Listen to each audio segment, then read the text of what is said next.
Well, hello. Today I'd like to welcome you to my review of something different. I've had some requests for Indian pens, so we're going to look at a vintage Indian fountain pen, the Camlin Sovereign.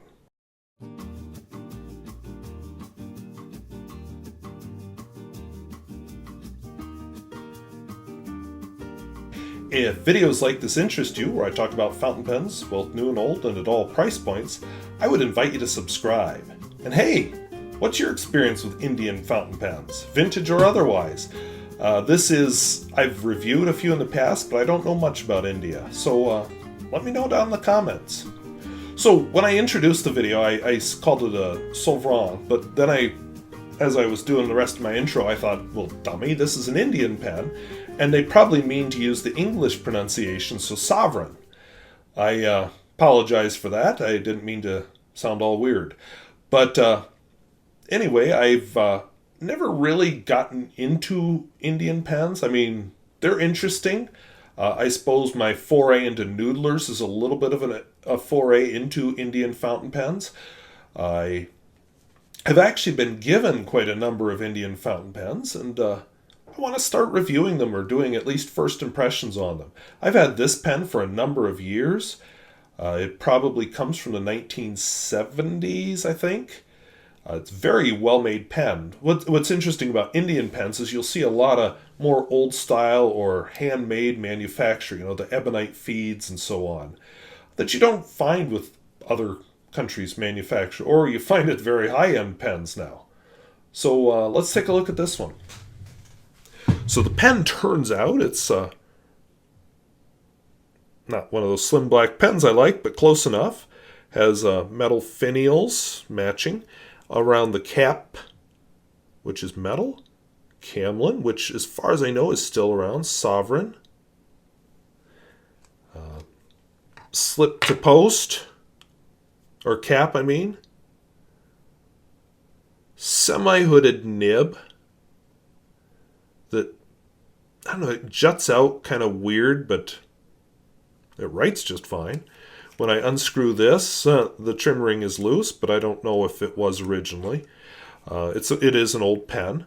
You get another Camlin. Of course, it's a aerometric filler, just like a Parker 51. Like I said, a little bit of that older style manufacture there, and that would fit in with that. You'll find a lot of eyedropper pens from India as well. Not the most satisfying click when it caps, just slips to post, but it caps.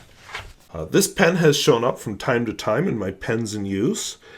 This is the ink in it is Giban. No, Diamine. Damson, which is very dark purple and on reflection probably not the best choice for this nib, but whatever. Flex, I think you can already tell. Not a whole lot. I'm pretty sure it's a steel nib also. Not that you can't get a little line variation out of it, but not huge, amazing amounts. Wetness and flow.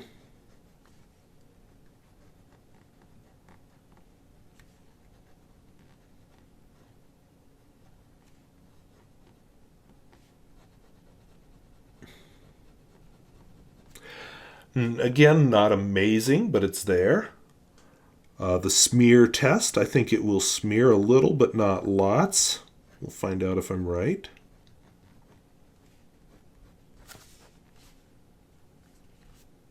I'm right.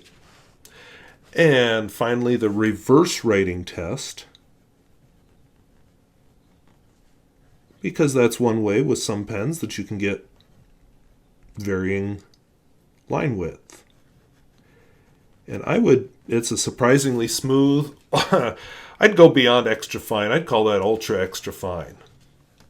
Let's turn our attention to a longer form writing sample.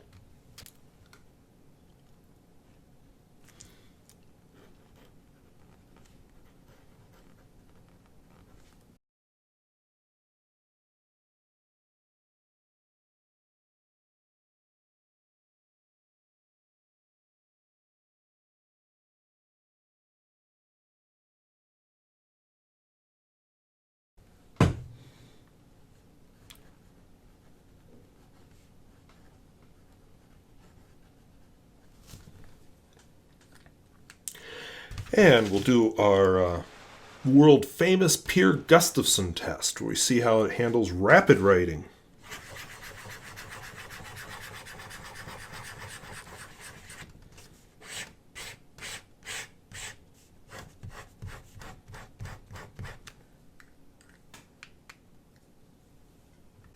So clearly no trouble with rapid writing. Now you don't see this pen in my pens in use very often because it's a quality pen. It's not a very exciting pen. It's just a good, reliable pen that you can trust and you can just pick up and it'll work. I could set this pen aside for a week or two, pick it up, and it'll just pick up where it left off with no trouble at all. One test I always like to do, and I don't have a pocket, so we'll do my collar. Oops, I missed. And it's going to struggle with it because it's a very tight clip. Rawr! Gotcha! So, yeah, it fits, but with a struggle. Very tight. That said, it is a quality, well-made pen. Build quality comparable to anything. I'm just very impressed with the build quality on this pen. It's the writing experience. It's just not terribly exciting. I have my daily writers, and that's kind of the writing experience I feel here is daily writer. And I already have my daily writers that I like, so it doesn't see a whole lot of use. But it's my foray into Indian manufacture, and expect to see some more Indian reviews coming up, both semi-vintage and somewhat newer. Like I said, I had one or two viewers who decided to downsize their collections, and I was the recipient of some of that. So I got to downsize as well and get that shipped on to other people. So we'll see. So if videos like this interest you, where I talk about fountain pens both new and old and at all price points, I would invite you to subscribe. And hey, what do you know about Indian fountain pens? Can you recommend some to me that are good? This is a vintage pen. Perhaps there's some newer ones you can recommend. If so, or vintage, I don't care, feel free to leave a comment down below. Maybe you just want to comment about this pen. Maybe you can fill me in on some details about it. So I want to thank you for watching. We'll see you later. Bye-bye.